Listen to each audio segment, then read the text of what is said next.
Well, I can't imagine that we are here doing this show today. It's going to be a difficult one, but we'll get through it because we have to.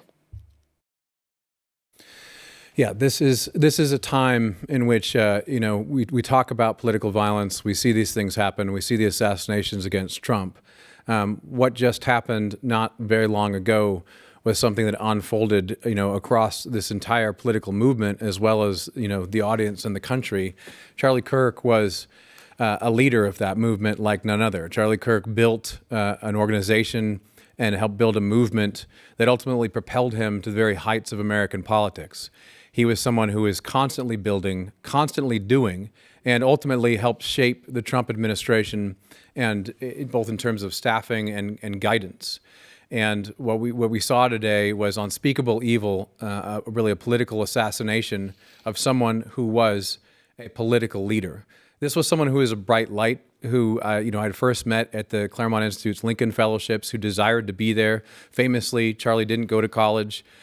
Incredibly smart guy. He sought out wisdom. He sought out knowledge. He was a very sharp student, and he constantly adjusted and changed when he learned new things or saw new things as he was building and helping to make America great. And so when you look at what he built, Turning Point USA, $80+ million a year. They do incredible work throughout the country. You look at his influence on the new right, his influence on the election and helping Trump win that election and then staff his administration. He was an incredible, incredible human being who never stopped doing, who never stopped learning, and who never stopped building. And ultimately, I think that what he wanted to be was a statesman. I just did an interview with him a few months ago. 2 months ago, it was in July, and we sat down at a J.D. Vance event and talked about. I asked him, what do you think statesmanship is? And it occurred to me as I was speaking with him that this was his goal. This is what he wanted to become, an American statesman who changed things for the good, and that is what he did. And our prayers go out for the repose of his soul and for his family, and also for our divided nation. What does statesmanship mean to you? Well, practically, I think we saw statesmanship on display from the president recently, where he was displayed with two options. The one was do absolutely nothing with Iran and just ignore it. The other one was, hey, go full regime change, John Bolton style. And the statesman first has to know what you want. You have to have what the telos is, right? Which is you have to have a destination. And so President Trump had a destination, which is like, well, there's a problem here. We've been talking about Iranian nuclear weapons for 20 years. He has. But I want American revitalization and not a Middle East quagmire. So he had a very firm destination in mind. And I think so often is that people who think they are statesmen or people who play statesmen on TV, there is no aim. There is no destination. There is no final form or final product. Where President Trump worked backwards, he said, okay, I want this to be wrapped up within a week. That was his first. So how do I do this where I can have Iran have no nuclear weapons, but I ran on a mandate of disentangling ourselves from these endless conflicts, from no more quagmires, and then of course resisting the calls for regime change. And so that's what I think it means practically. Chris, this was Charlie. I mean, he's a man on a mission. He was a man on a mission, and we're going to get into what we know about happened today. But this is someone who was driven to make America great, and that's why he attracted all the followers he did, and that's why people throughout this country are heartbroken today. Yeah, that's one side of Charlie that he projected publicly that so many people knew. That was the first contact with conservative ideology or conservative political thought or Christian political thought that so many people ever had. But the strange side of Charlie, which I didn't expect and was shocked by when I first met him, was sweetness, humility, which really surprised me, soft-spoken, kind. He had taken personal interests in people. You knew him through Claremont. I knew him through some hunting and fishing trips that our late friend Foster Freeze put together, and then later on through podcasts and events. Big, glitzy, glamorous, shiny, light-filled things with all kinds of celebrities, but he was not like that. Not in person. Someone who's married, someone with 2 children under 2, but I looked at you guys when this show started and how I felt and how I've been talking with my wife. And I was watching earlier when we were all had all the channels on. You had Fox going and this and that, and everyone who's come on had tears in their eyes or were choking them back. And those are people who knew him because he knew a lot of people. But there are millions more in this country, millions and millions who felt like they knew him or got to speak with him, or he shared a kind word with them at these rock star events that he threw. People like my wife who met him, she was a year older than him, but she met him at George Washington University in college. He was someone who helped introduce her to her way of thinking. He came by her class. She got to talk with him. Since later on, got to do some shows and events with him. And he was instrumental in helping shape some of her political ideas. And like you said, he was someone who's willing to change. When he argued with Tucker famously back in the day about what is the role of government in citizens' lives, he came away with a different point of view on that and became an evangelist for it. An incredibly hardworking guy. I mean, I've been with him and he's been trying to make it to the airport for his one of maybe 3 or 4 flights that day because he's got so many events he has to go to, so many people he has to reach out to. And lastly, this awful irony of this whole thing. There's a disingenuous amongst Democrats and the left who claim that they just want a dialogue, they just want to talk, they just want civil discourse. Where did civility go? Well, he would go to college campuses, which are not actually places of freedom and dissent and going back and forth of ideas. And he'd sit down, not on a stage, but an eye level, surrounded by people, and he'd say, "People who disagree with me, come forward." And he was not. A lot of videos go viral of right wing speakers going to different places and being rude and putting people down. And you didn't really see that from Charlie. I mean, sometimes he made people look stupid because they were, but it wasn't obviously his intent. And he debated people, not people he knew. He didn't. A lot of people in D.C., a lot of people around the country, they don't like to debate people who are smarter than them or good, or they don't know. They don't know what the point is going to be. They like very controlled environments, kind of like WWE versions of political debate. That was not what he was doing. And he would answer questions, and he'd have a dialogue, and he'd talk to students like they were people. And they murdered him, just like they tried to murder the president. It's like they murdered those school kids who were praying at mass. The violence is unbelievable, and it's really one way, despite what the left likes to claim. And it's a serious problem. And I tell you what, one woman I know who's not, she just follows politics tangentially. One of my friend's wives, she texted me and said, "I'm feeling really delicate right now. Not delicate like a flower, delicate like a bomb." And there's a lot of anger. And I think the people who are dismissing him, like the New Republic put out some piece that called him a MAGA troll. Well, those trolls at the New Republic are going to learn that he was a lot more than that to a lot of people. And they've just killed a cultural figure, not a politician, not a businessman, but a cultural figure who touched a lot of lives and was in a lot of living rooms with people and was on their personal devices and was on their Instagram feeds and TikToks and came into their classrooms and talked to them on campus and touched a lot of people. And they've done a dumb thing. Yeah, I want to get back to that reaction that a lot of people feel, delicate like a bomb is right. But I just want to, two points you made that I think are just key to bring out about Charlie. The humility is real. I mean, just behind the scenes and on the stage, the fact that he got in a famous argument with Tucker, right? And how many people do we know in this industry who would never do this?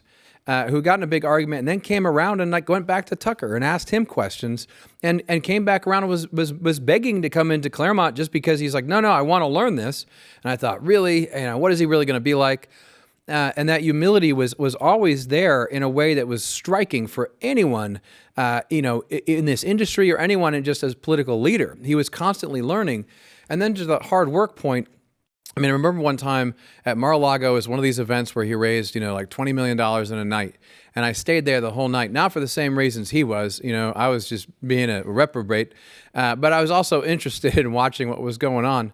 And we were like the last people there, right? So there's no one else there. There's like one drunk guy kind of going. And of course, I wasn't drunk. I was perfectly sober. But I'm sitting there and watching Charlie with his team, like recapping the entire night with his entire team of people from low to high. And just, watching him go through, recap, and kind of give them praise. And I walked away. I was like, how do you do this, right? And I just listened to him about, how he did what he did because there was no detail too small. And what you say, though, is more essential to really talk about is the fact that he touched so many lives still throughout the country. And when these people who are writing these articles now, who are acting like, this is just a bump in the road in American politics, boy, they are wrong. They are really wrong. And, we really need to think seriously about what's going to happen in this country next. That is absolutely what it is. Charlie Kirk is the founder and CEO of Turning Point USA, and this is going to be a turning point for us. Charlie Kirk, let's get through some of the details. He has died at the age of 31. He was on his American comeback tour, right? This is what we knew, that he was going around with the month of September. He had so many dates on his calendars going around to different college campuses. Today, he happened to be at Utah Valley University. In that tent, that big tent that's above him, it says, "Prove me wrong," right? As Chris said. He just goes out there and is just of the people, trying to figure out, let's have a dialogue. If you disagree with me, come and talk to me. Try and change my mind, right? That's what he would always go through and say.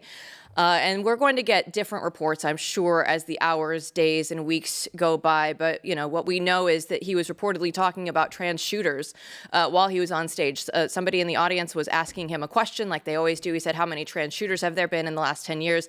And Charlie said, too many. That same audience member went on to say 5 and asked Kirk to proceed if he knew how many other mass shooters there have been in America over the last 10 years. And Charlie was asking, well, is this counting gang violence or not? And at that point, a loud pop was heard, and the crowd screamed as Charlie just went back into his seat. And we see not only just us, it's not only the regular people, but it's all the way up to President Donald Trump, who has said, at first that we all must pray for Charlie Kirk, who had been shot. He was a great guy, top to bottom. God bless him. And then as the news came out, Donald Trump came through and said, the great and even legendary Charlie Kirk is dead. No one understood or had the heart of the youth of the United States of America better than Charlie. He was loved and admired by all, especially me. And now he's no longer with us. Melania, I'm sorry. And my sympathies go out to his beautiful wife, Erica, and his family. Charlie, we love you. But you just see, it's beyond one person. Mm-hmm. It is a movement that we see here. Mm-hmm. No, and you see a movement who lost someone at its heart, who lost someone who was its leader. And what Trump said was also really on the point. Charlie had the heart of so many youths in America. Charlie said, I'm going to go out and I'm going to go to young people who are on the other side politically, and I'm going to win them over. And you know what? He did. He did that. And what happened today is going to profoundly impact a generation of young people in America. This is going to forever alter their understanding of politics in America. And we need to be talking about that because this was a political act. It is first and foremost, right, a terrible tragedy, a murder of a married man who now his children do not have a father and his wife doesn't have a husband. But whoever the shooter was, whether crazy or not, this was a political act. And this man was in charge of a movement. And I don't think that many people in positions of power understand that movement. They don't understand these people. They don't understand this political movement was peaceful. He was trying to argue about violence the very day, the very hour, the minutes away from him being shot. So, there's a lot of waves of emotion that come about in events of this kind of tragedy. And the first one is sort of shock and then recognizing what happened. But, the quiet thoughts that are going to start to occur to people who are younger in America is, where is the violence problem in America? Where does that really come from? Why do we live in a world in which I see people, I want to go to my son's birthday party tonight after I wrap this show. And I'm going to have to look him in the eyes and think, I live in America where political leaders can be murdered in broad daylight in front of the entire nation. Because why? Because they're on one side of the aisle? It sure seems like the violence is one-sided, as Chris said. And, I would really hope that all sides would say sensible things and not the crazy things, Chris, you say you're already seeing, you're already seeing, coming out of these publications with people with fancy degrees who should know better. Let's get to some of these leftist reactions that we see, because MSNBC, we know, is going to be right at the top of that list. MSNBC, let's go ahead and look at what the supporter fired in celebration, that clip. in which a shooting like this happens. Yeah, and again, to emphasize what you just emphasized, we don't know any of the full details of this. That we don't know if this was a supporter shooting their gun off in celebration, or so we have no idea about. It was Are we murder the Taliban? in Do they cold think blood. that TPUSA is the Taliban? Shooting off guns in celebration? What are they even talking about? No, it's a pure kind of cope. They can't handle actually looking at the reality of the situation that, dare I say, they've helped create. I mean, we have heard nothing but insane and violent rhetoric. We've seen nothing but violent rhetoric when it came to President Trump and the entire MAGA movement for a very long time. I mean, Trump is literally Hitler, all this sort of stuff that would never have flown in any other context. And, it hasn't stopped. And this is a brutal wake-up call for America and for everyone in the audience that this division is still here. And, you could say, well, this is a one-off crazy person. We don't really know what's happened, which is true. But Charlie is still dead today. And these people are flapping their gums and talking. And you just expect to hear something reasonable from them. But I don't think we're seeing that yet. No, and the division continues. Let's go ahead and watch MSNBC that Charlie Kirk is a controversial figure. But following up what was just said, he's been one of the most divisive, especially divisive younger figures in this, who is constantly sort of pushing this sort of hate speech or sort of aimed at certain groups. And I always go back to hateful thoughts lead to hateful words, which then lead to hateful actions. That is Matthew Dowd, who is blaming Charlie Kirk for being divisive today. Other leftist reaction, they are what you think they are. Sympathy for your enemies is cruelty for your friends. I don't support Charlie Kirk. F you, one person said. I swear if Hitler got shot right now, people would be saying, keep him in your prayers. Political violence is never okay. Like, no, you are just stupid and aren't ready for change. F Charlie Kirk.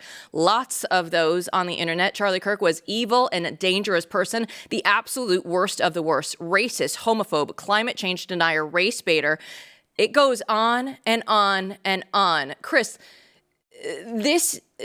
for these reactions to be coming out right now, it's just insane. Like we can't even process this news yet, and yet they're going through and it's Hitler, he's racist, it's terrible. Can we have a moment to grieve? They're such hateful people. There's so much hate in their heart. It's twisted them so much. And they hate Charlie, and they hate you. They hate Matt. They hate me. They hate our families. They hate Republicans. They hate the Republican next door. They hate their Republican aunts and uncles.